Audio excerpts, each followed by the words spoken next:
طہارت کی ملکہ ہے نا. تو اب کچھ لوگوں نے سرکار سے سیدہ کائنات کا رشتہ مانگا، جن میں سب سے پہلے حضرت ابو بکر. ٹھیک ہے، دیکھو یہ کتاب ہے میرے پاس ام ابیہا، اس کے حوالے سے میں بات کر رہا ہوں. ٹھیک ہے، تاکہ کوئی سوال کی گنجائش نہ رہے، کوئی شک کی گنجائش نہ رہے. سوال تو بہرحال ہوتے رہیں گے لیکن شک کی گنجائش نہ رہے. حضرت ابو بکر، اب آپ جو ہے توجہ میری طرف پوری رہے، کیونکہ جو انداز سے جناب نے رشتہ مانگا تھا وہی انداز مجھے پیش کرنا ہے. ٹھیک ہے، آپ کے چہروں پہ ویسے ہی پہلے مسکراہٹ آ گئی ہے.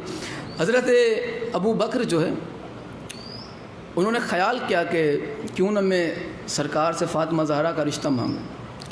حضرت ابو بکر حجرہ رسول میں تشریف لے گئے اور بیٹھ گئے، جیسے ہم قاعدے میں بیٹھتے ہیں. ٹھیک ہے، بیٹھ گئے.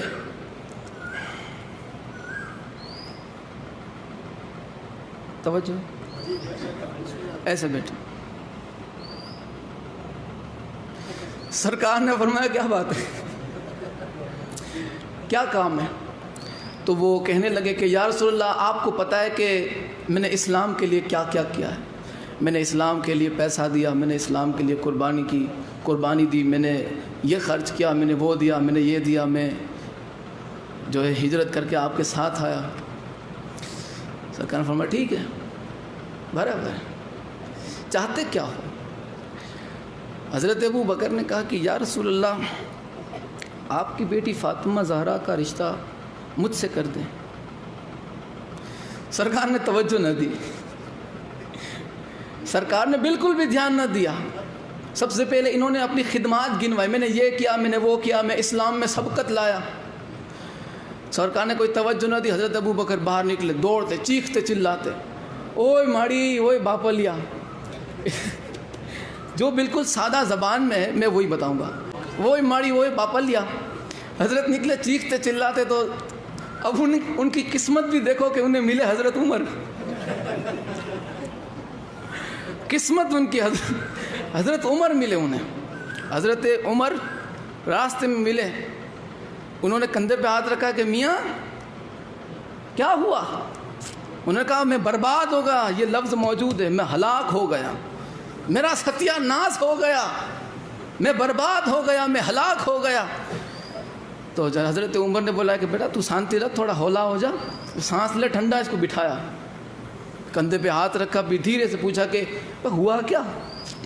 ایسا تو تیرے کو کیا ہو گیا کہ مطلب تیری سانسیں باہر آ گئی، تیری آنکھیں باہر نکل گئی، کلیجہ تیرا بھی منہ پہ آ گیا، ایسا تیرا حال ہو گیا، ہو کیا گیا تیرے کو؟ بولے میں نے سرکار سے فاطمہ زہرا کا رشتہ مانگا. سرکار نے دھیان نہیں دیا یار، سرکار نے دھیان نہیں دیا. تو حضرت عمر بولے کہ بھائی تم کو آیا نہیں ہوئے گا مانتے، لاؤ میں ٹرائی کروں. میں کوئی بنا کے بات نہیں کر رہا، واقعی میں ایسا ہی ہے. لاؤ میں ذرا ٹرائی کرتا ہوں. آپ نے صحیح سے مطلب کوئی مانگا نہیں ہوگا، آپ کو مانگتے نہیں آیا سیدہ زہرا کا رشتہ. حضرت ابو بولے کہ جا. حضرت ابو بکر نے کہا کہ جاؤ، کوئی واندہ نہیں، میں راہ دیکھتا ہوں، تمہاری ادھر جگہ خالی ہے تمہارے واسطے. حضرت ابو بکر گئے، وہ بھی سرکار نے کچھ پوچھا نہیں انہیں.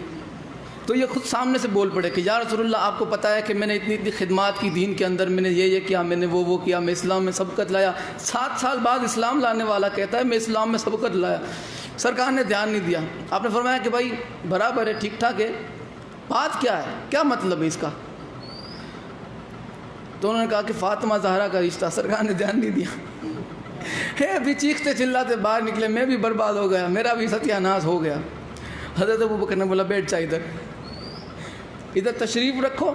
اب ایک اور روایت کے مطابق اب سرکار نے ان دونوں کو بلایا، حضرت ابو بکر اور حضرت عمر کو رسول اللہ نے بلایا، ادھر آؤ. ان دونوں کو سامنے کھڑا کیا، دونوں سامنے کھڑے تھے. اور سرکار نے ان دونوں کو کھڑا کر کے مولا علی کو بلایا. علی کو بلاؤ. مولا علی کو بلایا اور مولا علی علیہ السلام کو، یہ دونوں اس طرف کھڑے تھے، مولا علی کو اس طرف کھڑا کیا. اور آپ نے ان دونوں کو بلایا، سامنے کھڑے تھے، اور آپ نے مولا علی کی طرف اشارہ کر کے فرمایا کہ یا علی، میں آپ کا رشتہ فاطمہ زہرا سے کر رہا ہوں. اس لیے کہ تیری اور فاطمہ زہرا کی جوڑی بالکل اچھی لگے گی، جھچے گی، فٹ ہے آپ دونوں کی جوڑی۔ دونوں کو بلایا اور سامنے حیدر کرار کو کھڑا کر کے کہا کہ جوڑی تم دونوں کی جمے گی، تم دونوں اگر ایک ساتھ کھڑے رہو گے تو بہت اچھے لگو گے، تم دونوں کی جوڑی بہت اچھی لگے گی، جچے گی۔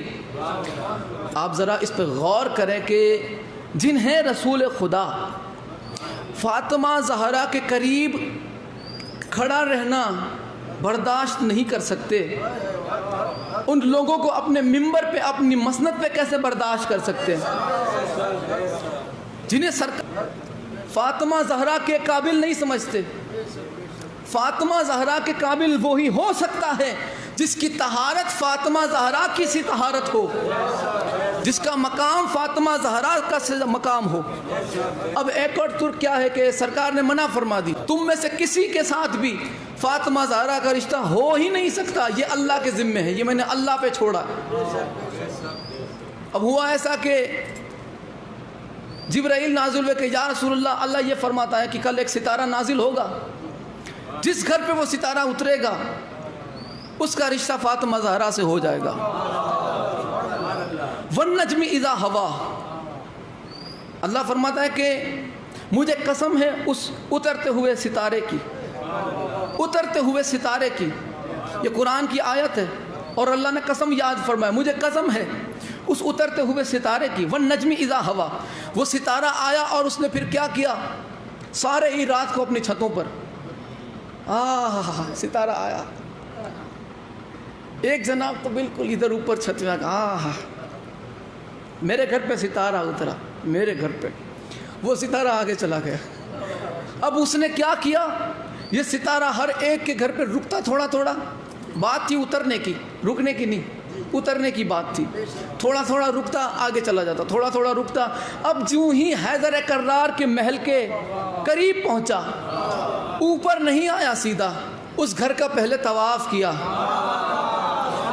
حیدر کرار کے گھر کا طواف کیا۔ طواف کرنے کے بعد چوکھٹ علی پہ وہ نازل ہوا، چوکھٹ علی پہ اترا۔ تارے نے طواف کر کے زمانے کو بتایا ہے کہ غفلت میں نہ رہنا، ٹوٹ کے نہیں گرا، اللہ کی طرف سے بھیجا گیا ہوں میں، حیدری، میں ٹوٹ کے نہیں گرا، اللہ کی طرف سے بھیجا گیا۔ اب آپ کو پتا ہے نا ستارہ کتنا بڑا ہوتا ہے۔ اب مولویوں نے ایک اعتراض کیا، اتنا بڑا ستارہ چوکھٹ علی پہ، چوکھٹ زہرا پہ کیسے آ سکتا ہے؟ اتنا بڑا ستارہ، اتنا بڑا ستارہ کیسے چوکھٹ پہ آئے گا؟ کیسے؟ اعتراض ہے نا، بنتا ہے اعتراض۔ اب وہی مولوی جمعے کی تقریر میں یہاں کا گلا یہاں آ جاتا ہے، ایسا لگتا ہے کہ نلی باہر آ گئی، اتنا چیخ چیخ کے قبر کے عذاب سے وہ ڈراتا ہے کہ فلاں جب بندہ گناہ کرتا ہے، وہ جب مر جاتا ہے تو اس کی قبر میں اتنا بڑا بچھو آتا ہے کہ اس کا منہ مشرق میں ہے تو دم مغرب میں، منہ مشرق کے اس کونے پر اور دم مغرب کے اس کونے پر۔ میں کہتا ہوں مولوی، تیری قبر میں اتنا بڑا بچھو آ سکتا ہے، زہرا کی چوکھٹ پہ ستارہ نہیں آ سکتا؟